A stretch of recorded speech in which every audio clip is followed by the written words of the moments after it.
Той възкликва: тук държавният глава живее в една съборетина, а държавата мисли за училищата на младите хора. Все едно, че човек се намира в Съединените щати.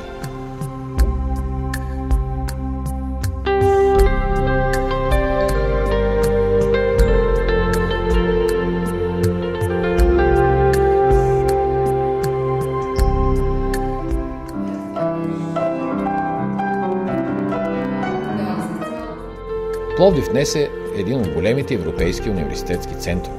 От тук излизат специалисти с десетки специалности.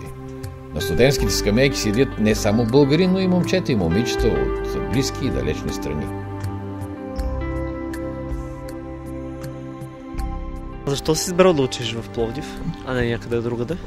Защото смятам, че в Пловдив са едни от най-добрите специалисти в България и особено в моето училище. Инженерите са така доста начетени хора, доста умни. Има какво да научим в Пловдив. Наблюдавам млади хора, има навсякъде, кипи живот и това е едно от нещата, които избрах също и Пловдив. И може би Пловдив е по-добро образование, отколкото в някой друг град. Защо? Защото смятам, че бъдещето на България сме младите хора, много е лесно да се избяга навънка и да се каже в България е много лошо да се живее и така нататък. Трябва да са... Идеята е да се останат повече млади хора в страната, за да има някаква промяна. Иначе промяната от само себе си няма да дойде.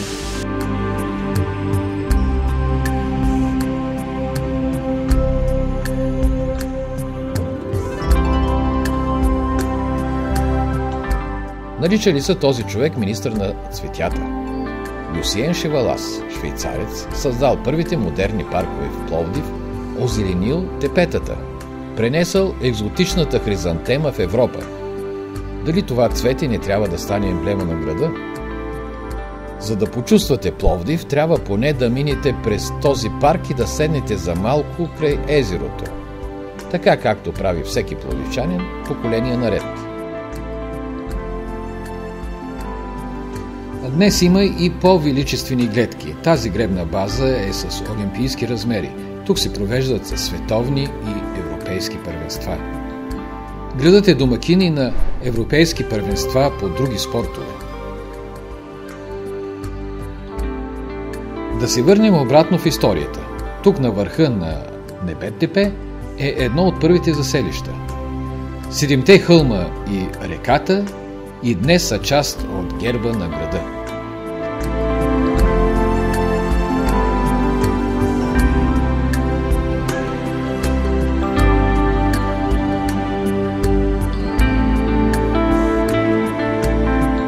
Историческите паметници доказват една история от повече от 7000 години. Когато тук е имало град, още го е нямало Рим, но са се зараждали Троя, Тива и Дамаск, кръстниците на Пловдив.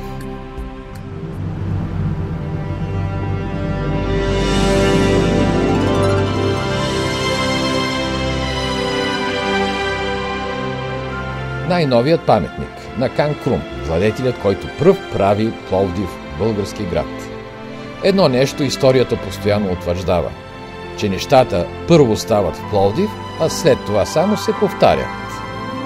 Изобщо на пловдивчани не им липсва скромност, може би има защо. Как бихте описали духа на Пловдив? Духът на Пловдив има нещо възрожденско. Много са културните институти. Има търсене, има доста компактна, пишеща и творяща интелигенция. Художници, писатели. Театърът е на висота. Така че духът, като формиращ поведението, е на лице и той е наистина на висота.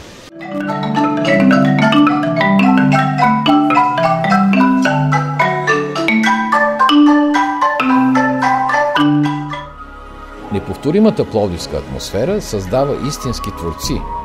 Вдъхновява хората на изкуството, които идват и от други градове и страни. Не случайно Пловдив беше признат за една от културните столици на Европа. Културният живот тук не стихва през цялата година, но през септември е неговият апогей. Тогава се провежда есенният салон на изкуството.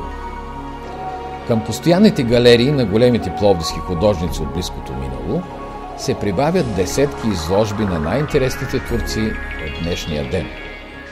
Театралният фестивал "Сцена на кръстопът" събира най-добрите български театрални постановки. Двама са малко, трима са много, се нарича Фестивалът на кукленото изкуство. Пловдивските джаз вечери събират музиканти от цял свят. Не можем да изброим всичко. Пловдив все повече и повече става център на българския дух. Има и мисъл една, че може да сме много богати, може да имаме палати, но ако нямаме дух, ние нямаме нищо. Заслужава си човек да прекара септември в Пловдив. За един месец той ще преживее толкова неща, които други градове не могат да му предложат за години. През септември тук идват вече над 120 000 души.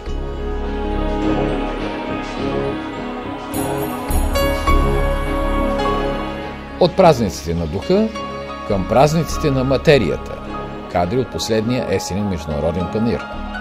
Всъщност има и пролетен панаир и специализирани изложби през цялата година. Но есенният панаир е кулминацията. Той е огледало на българската икономика и на интереса към нея от страна на света. Вече е проблем да се наеме тук изложби на площ. Панаирът продължава да расте. В първите години на 21 век брутният вътрешен продукт на Пловдив е нараснал с над 80%. Забравено е времето на бюджетния дефицит. Бързо намалява безработицата. Пловдив произвежда цветни метали, мотокари, велосипеди, парфюмерия и козметика, хранителни продукти. Едни от най-големите български печатници и издателства продължават делото на възрожденците от 19 век. Този Пловдив представлява интерес за бизнесмените. Обикновените туристи търсят неповторимото в работилничките на старите майстори, които пазят дух и майсторлък, предавани от поколение на поколение.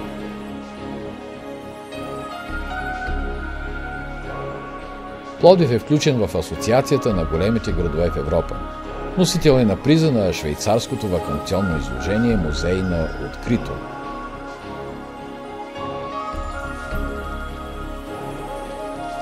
През първите години на новия век градът беше посетен от най-уважаваните религиозни водачи на света. От Истанбул дойде вселенският патриарх Вартоломей. От Ватикана папа Йоан Павел II. Пловдивчани посрещат подобаващо именитите гости. Но не оставят и обикновения турист на произвола на съдбата. Модерни хотели и стотици уютни заведения гарантират незабравимо преживяване на гостите на града.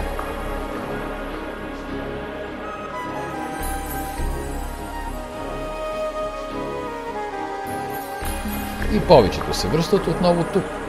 Едни заради историята, други заради изкушенията на новия век. Така че, ако сте стигнали до столицата София, не губете време и веднага потърсете онази ценна табела, която сочи правилната посока – към Пловдив. Добре дошли в оазиса на българския дух.